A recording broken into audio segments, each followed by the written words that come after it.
Yo creo que no hay gobierno que no pueda eliminar la delincuencia. Es absurdo. El Leviatán, el Estado, siempre es más fuerte que cualquier organización criminal. Esas palabras resuenan como una bofetada a la realidad peruana de octubre 2025. Mientras escuchas esa declaración sobre el poder del Estado contra el crimen, Perú está viviendo la crisis de seguridad más brutal de su historia moderna. Y los números son tan aterradores que parecen irreales. Hola, soy Miguel y acabo de analizar las estadísticas oficiales que confirman lo impensable. Perú se ha convertido en un territorio donde cada día ocurren 6.4 crímenes letales. En solo 244 días del 2025, el país ya superó el total de casos violentos registrados en todo el año 2023. Estamos hablando de 1.684 casos confirmados hasta octubre, convirtiendo a 2025 en el año más violento de la última década. Pero las cifras de agosto fueron las que quebraron todos los récords, 209 crímenes en un solo mes, el mes más violento jamás registrado en la historia peruana moderna. Para que dimensiones la magnitud del desastre, eso significa más de 6 crímenes diarios durante 31 días consecutivos. Y aquí viene lo que realmente expone el colapso total del sistema.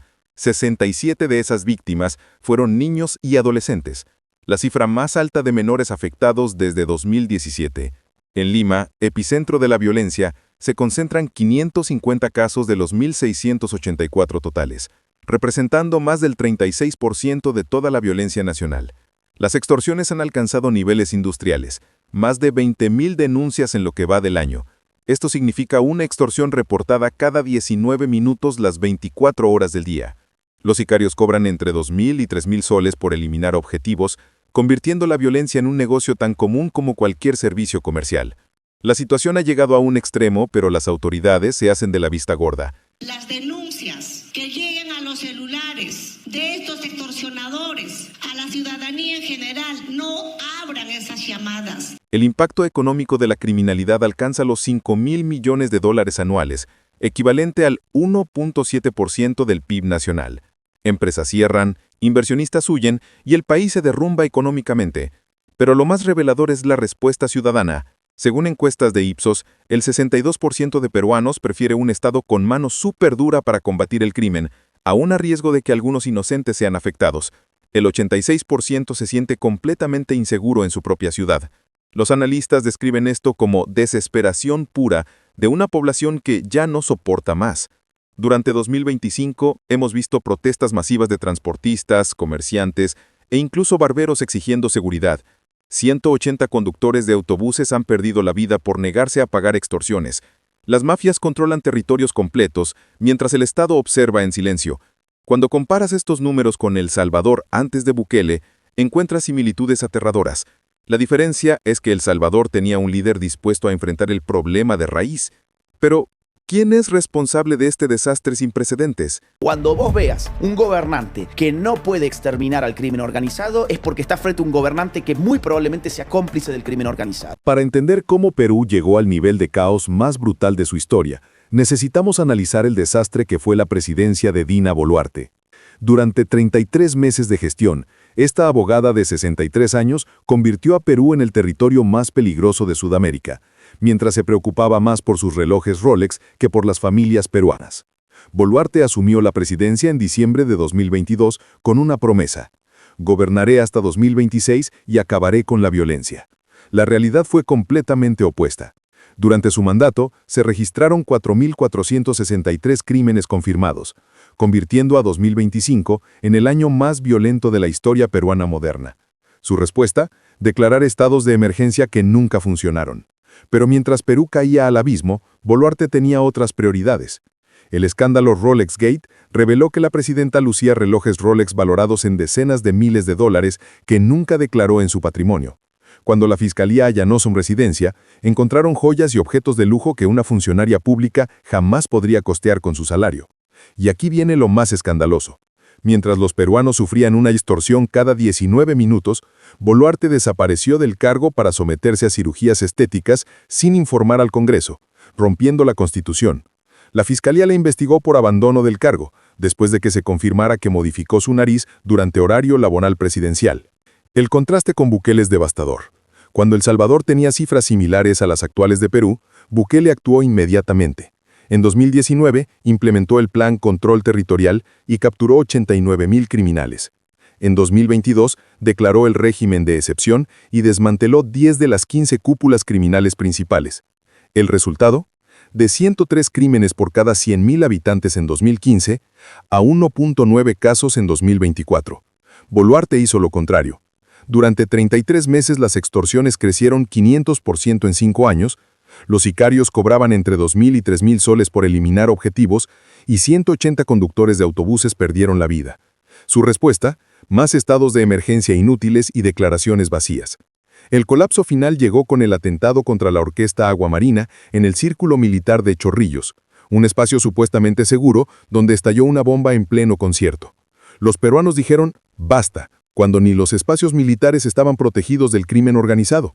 Su popularidad terminó en 4% de aprobación, convirtiéndola en la presidenta más rechazada de la historia americana. El 94% de peruanos la desaprobaba completamente, cifras que ni los dictadores más odiados habían alcanzado. Mientras Bukele transformó El Salvador en el país más seguro del hemisferio occidental y recibe bandas como Guns N' Roses, Boluarte convertía a Perú en un territorio donde ni los militares pueden garantizar seguridad en sus propias instalaciones. Y los ciudadanos peruanos ya saben exactamente qué tipo de liderazgo necesitan. Por eso detestan tanto a Bukele, porque está mostrando la verdad en el campo de la seguridad. Y aquí está la cruel realidad. Mientras los peruanos desesperadamente imploran por un líder con la determinación de Bukele, el destino les ha dado a José Gerí, un presidente de 38 años que no le llega ni a los talones al presidente salvadoreño. En su primer discurso presidencial, Gerí promete declararle la guerra a las bandas criminales, pero sus palabras suenan vacías cuando las comparas con los hechos concretos de Bukele. Mientras el presidente salvadoreño capturó 89.000 criminales y desmanteló 10 cúpulas criminales principales, Gerí llega al poder sin experiencia ejecutiva, sin plan específico y con múltiples escándalos personales que debilitan su autoridad moral. El contraste es devastador. Bukele asumió la presidencia salvadoreña con 95% de aprobación ciudadana y un mandato claro para transformar el país. Gerí llega como el 7º presidente en 9 años, producto de una crisis institucional que expone la incapacidad peruana para generar líderes estables. El 62% de ciudadanos peruanos prefiere un Estado con mano súper dura. Según encuestas de Ipsos, Perú han recibido un presidente interino que debe gobernar solo hasta abril de 2026. Un gobierno de transición débil para enfrentar 6.4 crímenes diarios y una extorsión cada 19 minutos. La situación puede empeorar dramáticamente. Los analistas políticos advierten que Gerí no se sostendrá más de una semana en el cargo. Serán las calles las que lo retiren, debido a sus cuestionamientos personales y la falta de respaldo ciudadano. Esto significa que Perú podría estar rumbo a su 8º presidente en una década. Mientras El Salvador vive en calma después de años de sufrimiento, Perú parece que comenzará a vivir todo lo que pasó en El Salvador antes de Bukele. Los peruanos saben lo que necesitan. El 86% se siente completamente inseguro en su propia ciudad y han marchado con carteles pidiendo un Bukele peruano. Pero el sistema político le sigue dando presidentes cuestionados que llegan al poder por crisis, no por mérito. La evidencia es clara. Solo un liderazgo con la determinación, visión y coraje de Bukele puede salvar a Perú del colapso total. Gerí representa más de lo mismo. Inestabilidad, debilidad institucional y la continuidad de un sistema que ha fracasado completamente en garantizar seguridad a sus ciudadanos. Con la crisis de seguridad alcanzando niveles históricos y un nuevo presidente sin experiencia ni legitimidad plena, la situación peruana podría empeorar antes de mejorar. El país necesita urgentemente una transformación radical. Pero el sistema político sigue produciendo líderes que no están a la altura del desafío. ¿Qué crees que deberían hacer los peruanos para salir de esta crisis sin precedentes? ¿Esperar a las elecciones de 2026 o exigir cambios inmediatos? Déjame tu opinión en los comentarios. Dale like si esta investigación te gustó y suscríbete para más análisis de las crisis que atraviesa Latinoamérica.